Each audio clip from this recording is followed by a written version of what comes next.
Hi hello नमस्कार जय जगन्नाथ। तो फ्रेंड आशा करछि आप मन समस्त भल थिबे सुस्थ थिबे एवं आपनकर प्रिपरेशन को मध्य जोरदार आगु बढ़ाई चलथिबे। जीके रो क्लास नंबर 11 आमे आलोचना करिबा। तो फ्रेंड्स चलंतु बिना डेट न कर भिडियोटी को आरंभ करिबा एवं आपण माने वीडियो शेष रे निश्चित भाव कमेंट करके जणाइबे कि आपनकर टोटल केतोटी क्वेश्चन आपन ठीक हला ता मते निश्चित भाव कमेंट माध्यम रे जणाइबे। तो फ्रेंड्स क्वेश्चन नंबर 16 आपनकर कोन कहछि देखंतु which ruler declared himself as Raut जार अर्थ होची आपन डेप्यूटी ऑफ लॉर्ड जगन्नाथ। तो फ्रेंड्स यार ओडिया अर्थटी कौन केउ शासक निजको राउत बोली घोषणा करथिले। तो फ्रेंड मन रखु आपंकर अनंक भीमदेव आपंकर तृतीय आपंकर निजको राउत बोली आपंकर घोषणा करथिले। तेणु एठार आपंकर सठिक आंसर हो ऑप्शन नंबर बी हो आपंकर सठिक आंसर। एवं से जब आपको पचार देव कि which deity was regarded as the real ruler of Odisha. तो यार अर्थ कौन केउ देवता को ओडिशार प्रकृत शासक भाव में ग्रहण करा जायथिला। तो फ्रेंड मन रखु लॉर्ड जगन्नाथ को आपंकर ओडिशार प्रकृत शासक भाव में आपंकर ग्रहण करा जायथिला। तो फ्रेंड स्क्रीन जो क्वेश्चन देखुं यहाँ आप मन रखा सह सह मु आपण जो एक्सट्रा गोटे दुईटी कि तीन प्रश्न कहबी तो ताकू आप नोट करेंगे कि मन रखिए बोली मोर आशा और भरोसा। तो फ्रेंड्स नेक्स्ट चलते देखा क्वेश्चन नंबर 17। तो फ्रेंड्स क्वेश्चन नंबर 17 आपंकर कौन कही देखूँ who was the fast Muslim ruler of Odisha. तो यार अर्थ कौन ओडिशार प्रथम मुसलमान शासक आपंकर किए थिले। तो फ्रेंड्स मन रखु ओडिशार प्रथम मुसलमान आपंकर शासक थिले आपंकर सुलेमान खान कोरानी। तेणु फ्रेंड्स एठार आपंकर सठिक आंसर हो ऑप्शन नंबर बी हो आपंकर सठिक आंसर। एवं फ्रेंड्स से जब आपको पचार देव कि से सुलेमान खान कोरानी आपंकर आउ कौन थिले से आपंकर ओडिया राजा मुकुंद देव को आपंकर हरैथिले। मन रखिए से आपंकर ओडिया राजा मुकुंद देव को हरैकी आपंकर ओडिशार प्रथम कर आपंकर मुसलमान शासन प्रतिष्ठा करथिले किए ना आपंकर सुलेमान खान कोरानी। नेक्स्ट चलतु देखा क्वेश्चन नंबर 18। तो फ्रेंड्स क्वेश्चन नंबर 18 आपंकर कौन कही देखूँ which inscription is the main source of Kalinga war. तो यार अर्थ कौन कलिंग युद्धर प्रमुख शिलालेख आपंकर केउंटी। तो फ्रेंड मन रखु कलिंग युद्धर आपंकर प्रमुख शिलालेखा होची आपंकर धौली शिलालेखा। तेणु एठार आपंकर सठिक आंसर हो ऑप्शन नंबर बी धौली इनस्क्रिप्शन। एवं फ्रेंड से जब आपको पचार देव कि आपंकर कलिंग युद्धर आपंकर केउ सम्राट युद्ध करथिले। तो मन रखु कलिंग युद्धर आपंकर अशोक सम्राट आपंकर युद्ध करथिले। एवं ये कलिंग युद्धटी आपंकर केबे आपंकर होइतिला। तो मन रखु कलिंग युद्धटी आपंकर 261 बीसी रे आपंकर ये युद्धटी होइतिला। एवं यह केउठार होइतिला कलिंग युद्धटी आपंकर दया नदी कूल होइतिला बोली आपंकर विश्वास करा जाए। नेक्स्ट चलते देखा क्वेश्चन नंबर 19। तो फ्रेंड्स क्वेश्चन नंबर 19 आपंकर कौन कही देखूँ Hathi Gumpha inscription is associated with which ruler. तो यार अर्थ कौन हाथी गुंफा शिलालेख आपंकर केउ शासक सहित आपंकर संपर्कित। मन रखु हाथी गुंफा शिलालेखटी आपंकर खारवेल शासक सहित आपंकर जड़ित। तेणु एठार आपंकर सठिक आंसर हो ऑप्शन नंबर बी हो आपंकर सठिक आंसर। एवं से जब आपको पचार देव कि Hathi Gumpha inscription is located as which place. तो यार अर्थ कौन आपंकर जो हाथी गुंफा शिलालेखटी अच्छी तो ताहा आपंकर केउठार रही अछि। तो मन रखु आपंकर हाथी गुंफा शिलालेखटी आपंकर उदयगिरी हिल ठार आपंकर अवस्थित होइछि। एवं से जब आपको पचार देव कि Kharavela belong to which dynasty. तो आपंकर जो खारवेल केउ वंशर थिले। तो मन रखिए से आपंकर महामेघवाहन वंशर आपंकर थिले खारवेल। नेक्स्ट चलतु देखा क्वेश्चन नंबर 20। तो फ्रेंड्स क्वेश्चन नंबर 20 रे आपंकर कौन कही देखूँ which ruler is known as the greatest ruler of ancient Odisha. तो यार अर्थ कौन प्राचीन ओडिशार सर्वश्रेष्ठ शासक भाव में आपंकर किए परिचित। तो फ्रेंड मन रखु प्राचीन ओडिशार सर्वश्रेष्ठ शासक भाव में आपंकर खारवेल परिचित। तेणु एठार आपंकर सठिक आंसर हो ऑप्शन नंबर बी हो आपंकर सठिक आंसर। एवं से जब आपको पचार देव कि खारवेल आपंकर केउ शताब्दी आपंकर शासन करथिले। तो मन रखिए खारवेल आपंकर फर्स्ट सेंचुरी बीसी रे से आपंकर शासन करथिले। एवं से जब आपको पचार देव कि खारवेल संपर्क में आपंकर केउ शिलालेखार विस्तृत सूचना मिली थाए। तो मन रखिए खारवेल संपर्क में आपंकर हाथी गुंफा शिलालेखार आपंकर विस्तृत भाव में सूचना आपंकर मिली थाए। नेक्स्ट चलतु देखा क्वेश्चन नंबर 21। तो फ्रेंड्स क्वेश्चन नंबर 21 आपंकर कौन कही देखूँ which dynasty build the Jagannath temple at Puri. तो फ्रेंड पुरी जगन्नाथ मंदिर केउ वंश आपंकर निर्माण करथिले। ତାପରେ ମନେ ରଖନ୍ତୁ ପୁରୀର ଜଗନ୍ନାଥ ମନ୍ଦିରକୁ ଆପଣଙ୍କର ଗଙ୍ଗ ଡାଇନାଷ୍ଟି ଆପଣଙ୍କର ନିର୍ମାଣ କରିଥିଲେ, ଗଙ୍ଗ ବଂଶ। ତେଣୁ ଏଠାରେ ଆପଣଙ୍କର ସଠିକ୍ ଆନ୍ସର ହେଇଯିବ ଅପସନ୍ ନମ୍ବର ବି ହେଇଯିବ ଆପଣଙ୍କର ସଠିକ୍ ଆନ୍ସର। ଏବଂ ଆପଣଙ୍କର ଏଇ ପୁରୀର ଶ୍ରୀ ଜଗନ୍ନାଥ ମନ୍ଦିରଟି ଆପଣଙ୍କର କେଉଁଠାରେ ରହିଅଛି? ତ ଏହା ଆପଣଙ୍କର ପୁରୀଠାରେ ଆପଣଙ୍କର ରହିଅଛି, ମନେ ରଖିବେ। ଏବଂ ଜଗନ୍ନାଥ ମନ୍ଦିରର ନିର୍ମାଣ ଆପଣଙ୍କର କିଏ ଫାଷ୍ଟ ଆରମ୍ଭ କରିଥିଲେ? ତ ମନେ ରଖନ୍ତୁ ଜଗନ୍ନାଥ ମନ୍ଦିରର ନିର୍ମାଣ କାର୍ଯ୍ୟ ଆପଣଙ୍କର ଅନନ୍ତ ବର୍ମା ଚେଡ଼ଗଙ୍ଗ ଦେବ ଆପଣଙ୍କର ଆରମ୍ଭ କରିଥିଲେ। ଏବଂ ଆପଣଙ୍କର ପୁରୀର ଶ୍ରୀ ଜଗନ୍ନାଥ ମନ୍ଦିରକୁ ଆପଣଙ୍କର ହ୍ୱାଇଟ୍ ପାଗୋଡ଼ା ବୋଲି ଆପଣଙ୍କର କୁହାଯାଇଥାଏ, ମନେ ରଖିବେ। ଏବଂ ବ୍ଲାକ୍ ପାଗୋଡ଼ା ବୋଲି ଆପଣଙ୍କର କୋଣାର୍କରେ ରହିଥିବା ସୂର୍ଯ୍ୟ ମନ୍ଦିରକୁ ଆପଣଙ୍କର ବ୍ଲାକ୍ ପାଗୋଡ଼ା କୁହାଯାଇଥାଏ। ନେକ୍ସଟ ଚାଲନ୍ତୁ ଦେଖିବା କ୍ୱେଶ୍ଚନ୍ ନମ୍ବର 22। ତ ଫ୍ରେଣ୍ଡସ୍ କ୍ୱେଶ୍ଚନ୍ ନମ୍ବର 22ରେ ଆପଣଙ୍କର କ'ଣ କହିଛି ଦେଖନ୍ତୁ, which ruler is associated with Dhauli rock edict? ତ ଫ୍ରେଣ୍ଡସ୍ ଧଉଳି ଶିଳାଲେଖ ସହିତ କେଉଁ ଶାସକ ଆପଣଙ୍କର ଜଡ଼ିତ? ତ ଫ୍ରେଣ୍ଡସ୍ ମନେ ରଖନ୍ତୁ ଧଉଳି ଶିଳାଲେଖ ସହିତ ଆପଣଙ୍କର ଅଶୋକ ସମ୍ରାଟ ଆପଣଙ୍କର ସମ୍ପର୍କିତ। ତେଣୁ ଏଠାରେ ଆପଣଙ୍କର ସଠିକ୍ ଆନ୍ସର ହେଉଛି ଅପସନ୍ ନମ୍ବର ବି ହେଇଯିବ ଆପଣଙ୍କର ସଠିକ୍ ଆନ୍ସର। ଏବଂ ଫ୍ରେଣ୍ଡସ୍ ଧଉଳି ଆପଣଙ୍କର କେଉଁ ଯୁଦ୍ଧ ସହିତ ସମ୍ପର୍କିତ? Dhauli is related to which war? ତ ମନେ ରଖିବେ ଧଉଳିଟି ଆପଣଙ୍କର କଳିଙ୍ଗ ଯୁଦ୍ଧ ସହିତ ଏହା ଆପଣଙ୍କର ସମ୍ପର୍କିତ। ଏବଂ ସେ ଯଦି ଆପଣଙ୍କୁ ପଚାରିଦେବ କି Dhauli is located near which river? ତ ଧଉଳିଟି ଆପଣଙ୍କର କେଉଁ ନଦୀ କୂଳରେ ଅବସ୍ଥିତ? ତ ଫ୍ରେଣ୍ଡସ୍ ମନେ ରଖିବେ ଧଉଳିଟି ଆପଣଙ୍କର ଦୟା ନଦୀ କୂଳରେ ଆପଣଙ୍କର ଅବସ୍ଥିତ। ନେକ୍ସଟ ଚାଲନ୍ତୁ ଦେଖିବା କ୍ୱେଶ୍ଚନ୍ ନମ୍ବର 23। ତ ଫ୍ରେଣ୍ଡସ୍ କ୍ୱେଶ୍ଚନ୍ ନମ୍ବର 23ରେ ଆପଣଙ୍କର କ'ଣ କହିଛି ଦେଖନ୍ତୁ, ହୁ founded the Gajapati dynasty?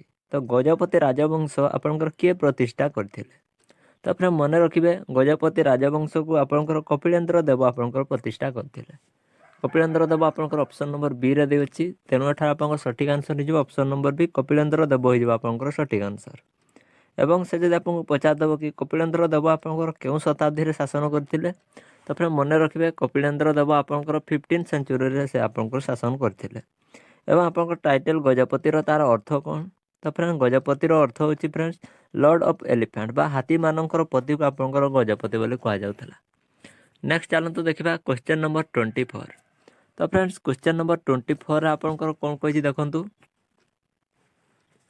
Which dynasty ruled Odisha after the Gajapati dynasty? ତାପରେ ଗଜପତି ବଂଶ ପରେ ଆପଣଙ୍କର କେଉଁ ବଂଶ ଓଡ଼ିଶାରେ ଶାସନ କରିଥିଲା?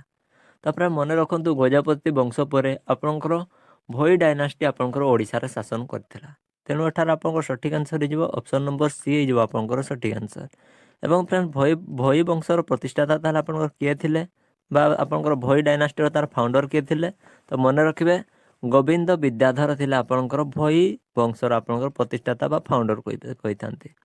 ଏବଂ ସେ ଯଦି ଆପଣଙ୍କୁ ପଚାରିଦେବ କି ଭୋଇ ବଂଶର ଆପଣଙ୍କର ଶେଷ ରାଜା ଆପଣଙ୍କର କିଏ ଥିଲେ? ତ ମନେ ରଖିବେ ଭୋଇ ବଂଶର ଶେଷ ରାଜା ଥିଲେ ଆପଣଙ୍କର ମୁକୁନ୍ଦ ଦେବ ଆପଣଙ୍କର ଭୋଇ ବଂଶର ଶେଷ ରାଜା ଥିଲେ। ନେକ୍ସଟ ଚାଲନ୍ତୁ ଦେଖିବା କ୍ୱେଶ୍ଚନ୍ ନମ୍ବର 25।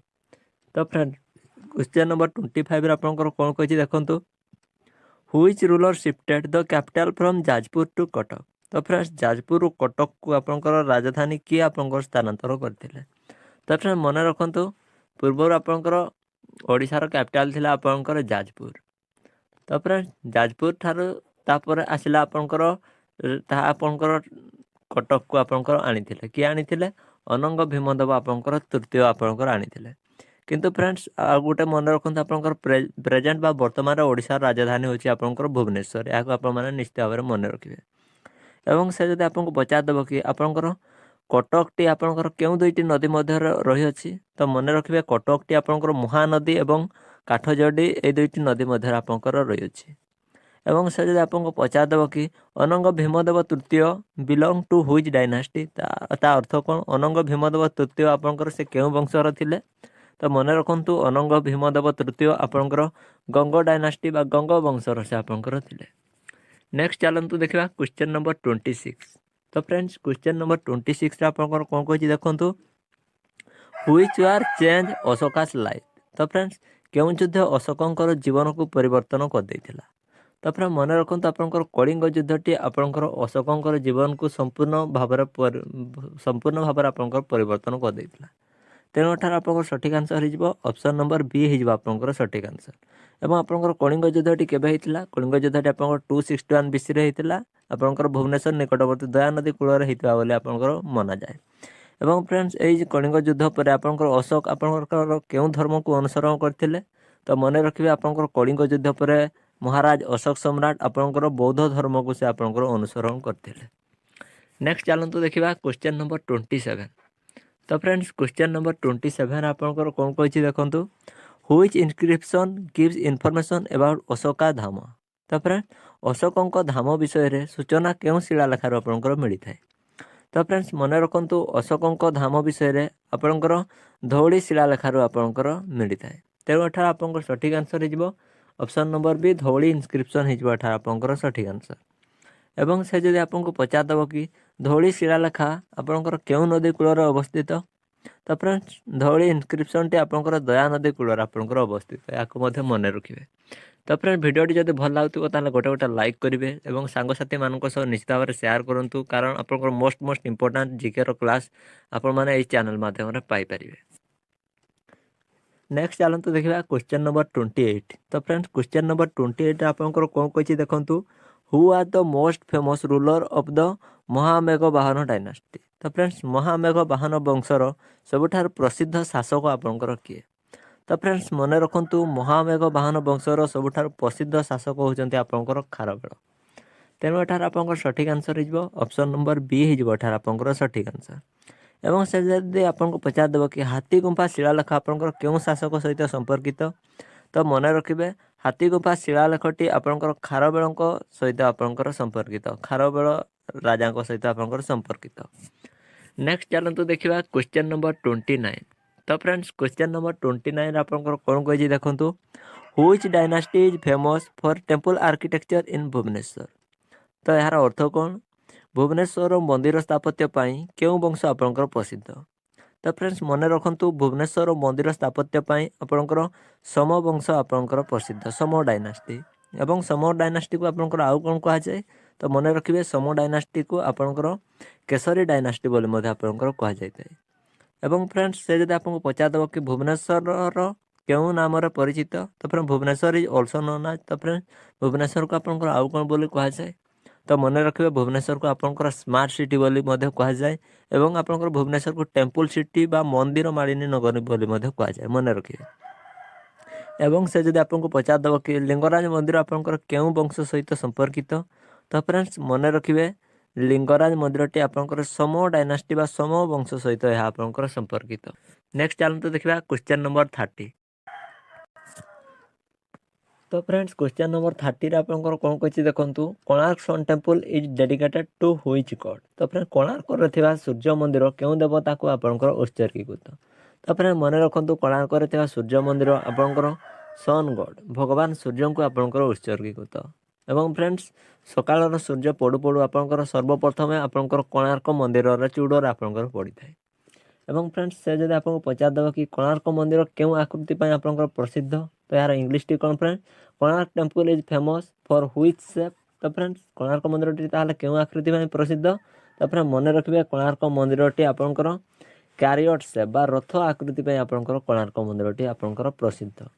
एवं से जब आपको पचारदेव कोणार्क मंदिर आपंकर क्यों जिले में रही। तो कोणार्क टेम्पल टी आपंकर पुरी जिले में आपंकर रही। एवं कोणार्क को आउ कौन कहुए तो कोणार्क सूर्य मंदिर को आपंकर ब्लैक पागोड़ा बोली कहुए।